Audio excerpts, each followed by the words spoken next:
तर आत्तापर्यंत आपण बघितलं होतं की कबीरने जो बुके पाठवला होता तो त्यानेच डस्टबिनमध्ये फेकून द्यायला सांगितला आणि हे बघून तर अवंती चक्क झाली होती आणि बुके फेकलेला बघून तर अवंतीला धक्काच बसला होता. तर आता आपण बघूया की पुढे काय होईल.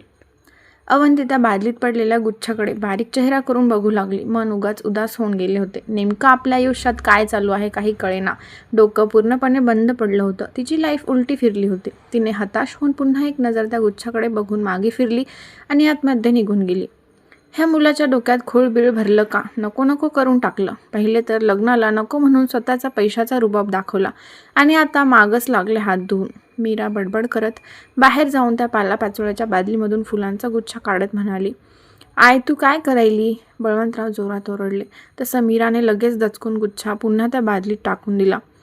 ते आपलं खरी फुलं आहेत का बघत होती. मीरा दात दाखवून पदर सावरत म्हणाली, काशी तो कचरा शेतात टाकून ये. बळवंतराव मीराकडे जळजळीत कटाक्ष टाकत ढोलजीत जात म्हणाले. काशीने ती बादली उचलली आणि निघून गेला. तेव्हाच जर लग्नाला हा बोलला असता तर माझ्या पुरीला आतापर्यंत असले गुच्छ किती दिले असते. बाई बाई, पोरग तर लयच आगाऊ आहे. काय तर म्हणा प्रेम बाई. मीरा स्वतःशीच बडबडत त्या दिवशीचे कबीरचे शब्द आठवत लाजत हसत म्हणाली, इंग्लिश कळत नाही पण आय लव्ह यू शब्द तेवढा कळला होता.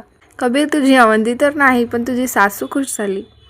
अवंती कुठे आवरून चालली? बरं नाही तर आराम कर. मीरा कामवाल्या बाईबरोबर धान्य निवडत अंगणात बसली होती. तेव्हा तिची नजर अवंतीवर गेली. ती आवरून बाहेर आलेली बघून मीरा काळजीने ओरडत म्हणाली, आई मी आता ठीक आहे. मी जरा अकॅडमीमध्ये जाऊन येते. घरात बसून बसून डोकं बाद व्हायची वेळ येईल. अवंती वैतागून तिची चप्पल घालत म्हणाली, कारण उठल्यापासून फक्त डोक्यात कबीरचा विचार होते. ते विचार घालवण्यासाठी तिला आता शांततेची गरज होती आणि शांतता तिला अकॅडमीमध्ये जाऊनच मिळणार होती. तिथे ती एकदा कामात गुंतली की थोडीशी रिलॅक्स होईल. ऐकू नको, स्वतःच्या मनाचं करत बस. जास्त वेळ बसू नको. थोडा वेळ बसून लगेच ये. मीरा दम देत धान्य पाकडत म्हणाली. अवंतीने एक नजर तिच्या आईला पाहिलं आणि रागाने जोरजोरात पाय आपटतच घराच्या बाहेर निघून गेली. आज तिला चालत जायची इच्छा झाली म्हणून गावातून चालत जात होती. रस्त्यात खूप जण ओळखीचे भेटले. त्यांच्याशी गप्पा मारत मारत ती अकॅडमीमध्ये पोहोचली. 8 ते 10 दिवसांनी ती अकॅडमीमध्ये आली होती. कुठलीच गोष्ट बदलली नाही म्हणून त्याचं एक समाधान. आपल्या मागे सुद्धा अकॅडमीमध्ये व्यवस्थित लक्ष दिलं जातं याचा तिला आनंद झाला. अकॅडमीमधले क्लासेस चालू होते म्हणून ती आवाज न करता पूर्ण अकॅडमी फिरून तिच्या ऑफिसमध्ये येऊन बसली. 10 दिवसांचं काम चेक करू लागली. ऑफिसमधली बाईसुद्धा तिला सगळे अपडेट देऊ लागली. तसं ती फोनवर दररोज अपडेट घेतच होती पण समोरासमोर घेतलेली वेगळी होती. हिशोबाची पक्की होती. 1 रुपयाचा सुद्धा घोळ होऊ देत नव्हती. मॅडम अजून एका गावात अकॅडमीची डिमांड आली आहे. 20 मुलं तयार आहेत. त्यांच्या गावातले 2 शिक्षक आहेत. ते 3-4 दिवसांपूर्वी चौकशी करून गेले आणि तुम्ही आल्यावर कळवायला सांगितलं होतं. ह्या त्यांची पूर्ण माहिती. ऑफिसमधली मालती तिला फाईल दाखवत म्हणाली. अवंती गालात हसून फाईल चेक करू लागली. तिच्या गावात जेव्हा अकॅडमी चालू झाली होती तेव्हा तिच्याकडे 30 मुलं होती आणि आत्ता 60च्या वर मुलं झाली. 30 माहिती तिने आजूबाजूच्या खेड्यापाड्यात गावात तालुक्यात दिली होती पण तेव्हा तिच्यावर जास्त कोणी विश्वास दाखवला नाही. हळूहळू खेड्यातली मुलं दुरून तिच्याकडे येऊ लागले. ते बघून शेजारच्या गावातल्या आमदारला म्हणजेच सूर्यजित राणे यांना तिची आयडिया मनाला पटली आणि त्यांनी त्यांच्या गावात अकॅडमी उघडली होती. आता त्याच्यानंतर 3री अकॅडमी उघडत होती. त्याचा आनंद तिच्या चेहऱ्यावर दिसून येत होता. मॅडम, वॉचमॅन म्हणाला. बोला, ती फाईल वाचत म्हणाली. मॅडम आमदार साहेब आले आहेत, वॉचमॅन शांतपणे म्हणाला. तिने लगेच मानवर करून गोंधळून त्या वॉचमॅनकडे पाहिलं. आत्तापर्यंत रिलॅक्स आणि निवांत बसलेली सूर्यजित बाहेर आल्याचं कळताच तिला घामच फुटला. तिला काय उत्तर द्यावं काही कळेना. तिने डोळे घट्ट मिटून दीर्घ श्वास घेतला. अशी जर मी सगळ्या गोष्टीला घाबरत राहिली तर पुढे कशी जाणार म्हणून स्वतःला ती हिंमत देऊ लागली. बोलवा त्यांना, तिने बोलत हातातली फाईल बंद करून नीट ताट बसली. वॉचमॅन बाहेर जाऊन सूर्यजितला आतमध्ये घेऊन आला. सूर्यजित त्याच्या डोळ्यावरचा गॉगल काढून तिच्याकडे बघत गालातल्या घालात हसला. ती पण चेहऱ्यावर ओढून ताणून स्माईल देत उभी राहिली, कारण किती गेले तरी तो आमदार होता आणि त्याला रिस्पेक्ट देणं महत्त्वाचं होतं. बसा ना सर, तिने समोरच्या चेअरकडे हात करत जितकं नॉर्मल बोलता येईल तितक्या नॉर्मल शब्दात म्हणाली. सूर्यजित रुबाबा तिथल्या चेअरवर रेलून बसला. तिने वॉचमॅनकडे बाहेर जाण्याचा इशारा केला आणि स्वतःही चेअरवर अंग चोरून बसली. कुणास ठाऊक तो समोर बसला तरी तिला अनकम्फर्टेबल फील होत होतं.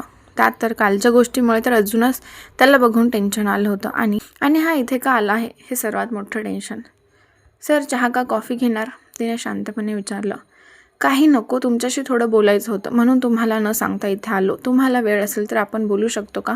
त्याने त्याच्या हातातला गॉगल समोरच्या टेबलवर ठेवत एटीत बसत म्हणाला, जशी कबीरची माणसं तिच्या मार्गावर होती तसेच आमदारची माणसंसुद्धा त्या गावात फिरत होती.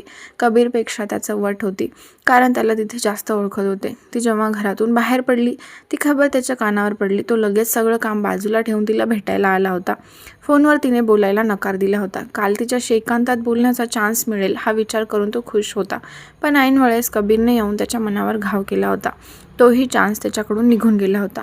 मग आत्ताचा चान्स तो कसा घालवणार होता? विचारत कमी आणि सांगत असल्यासारखं तिला जाणवलं. हो बोला, ती त्याच्या डोळ्यात नजर स्थिर करत म्हणाली. अवंती, काल तुमच्या घरी जे झालं त्याच्याबद्दल आम्हाला काही बोलायचं नाही आहे, कारण त्या गोष्टीचा तुमचा काही संबंध नसणार ह्यावर आमचा विश्वास आहे. सूर्यजित शांतपणे तिच्या डोळ्यात बघत म्हणाला. अवंतीने शर्मेने हलक्या पापण्याखाली झोकवलं, कारण तिला सुद्धा अशा गोष्टींची सवय नव्हती. खेड्यात मोठी झालेली होती म्हणून इज्जतीला ती सुद्धा खूप जपत होती. आम्ही अजूनही तुमच्याशी लग्न करायला तयार आहोत. वरून तुमच्या सगळ्या अटी आम्हाला मान्य आहेत. हे बघा अवंती, तुमचं ध्येय आणि आमचे ध्येय सेमच आहे. तुम्हाला सुद्धा गावात सुधारणा करायची आहे आणि आम्हाला सुद्धा.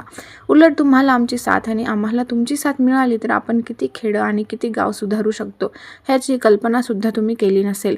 आम्हाला अशाच मुलीशी लग्न करायचं होतं जी आमच्यासारखी कष्टाळू आणि मेहनती असेल, आणि तेच आम्हाला तुमच्यात भावलं म्हणून आम्ही तुमच्यासमोर लग्नाचा प्रस्ताव मांडला.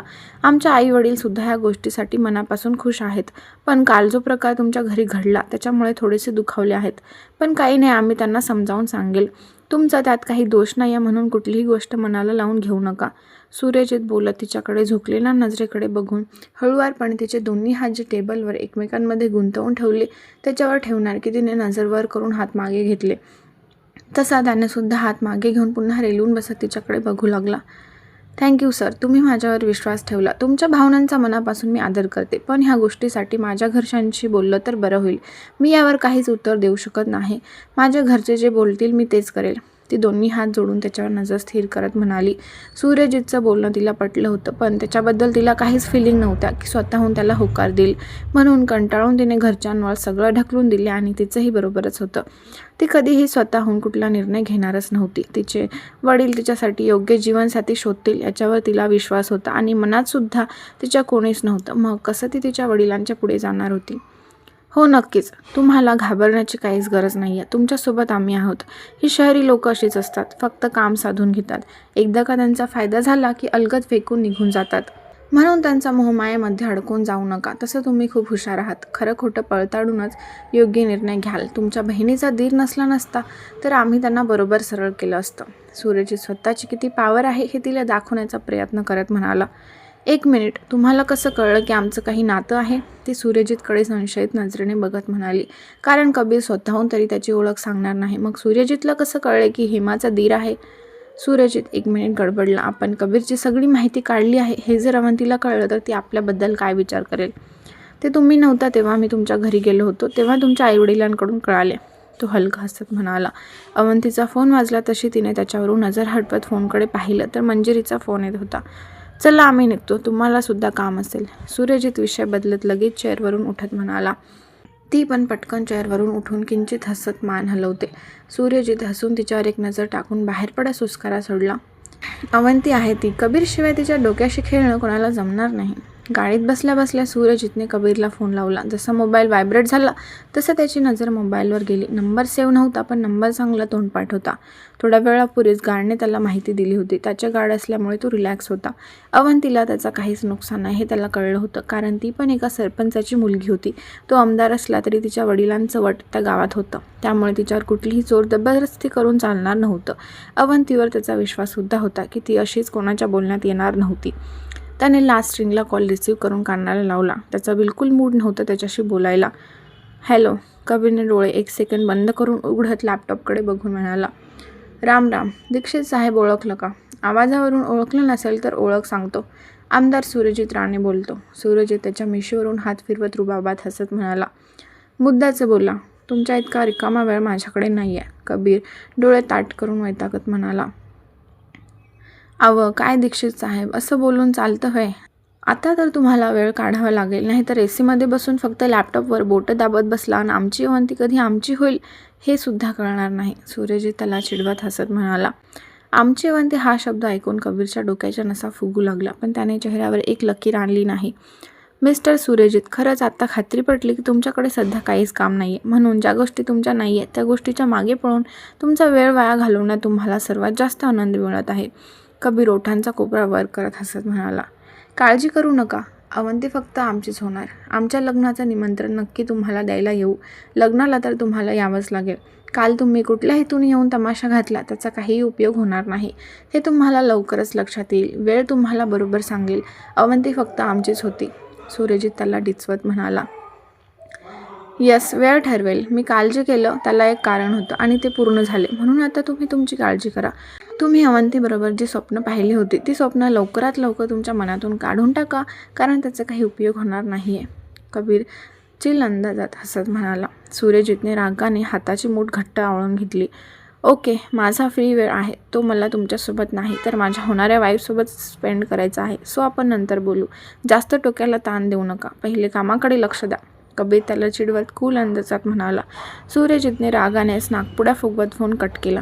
कबीर ओठ रुंदावत खुनशी स्माईल देत फोनकडे बघू लागला. पहिली गोष्ट, तो कोणाला कॉम्पिटिशन मानतच नव्हता. आयुष्यात अशी लोकं खूप बघितली होती आणि त्यांना कसं वटणीवर आणायचं हे सुद्धा माहिती होतं. लॅपटॉप बाजूला केला आणि त्याच्या दुर्गेश्वरीला कॉल लावला. तिचा आवाज ऐकायचा होता. सकाळचा बुके का घेतला नाही त्यावर तिला लटका राग दाखवायचा होता. तिच्याशी बोलण्यासाठी मन लगेच अधीर झाले. तिचा फोन एंगेज लागला.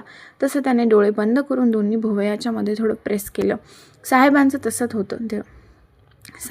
तसंच होतं. त्याने जेव्हा तिला कॉल लावला आणि तिचा मोबाईल रिंग करायला पाहिजे होता, पण इथे तर तिचा मोबाईल एंगेज लागत होता, म्हणून हळूहळू पारा चढू लागला. 5 ते 10 मिनिटांनी त्याने पुन्हा फोन लावला, तेव्हासुद्धा एंगेज लागला. त्याच्या लगेच क्लिक झालं की ती कोणाशी बोलत असणार. लगेच CCTV कॅमेरा ऑन करून कधी नव्हे ते मंजिरी कुठे आहे चेक करू लागला.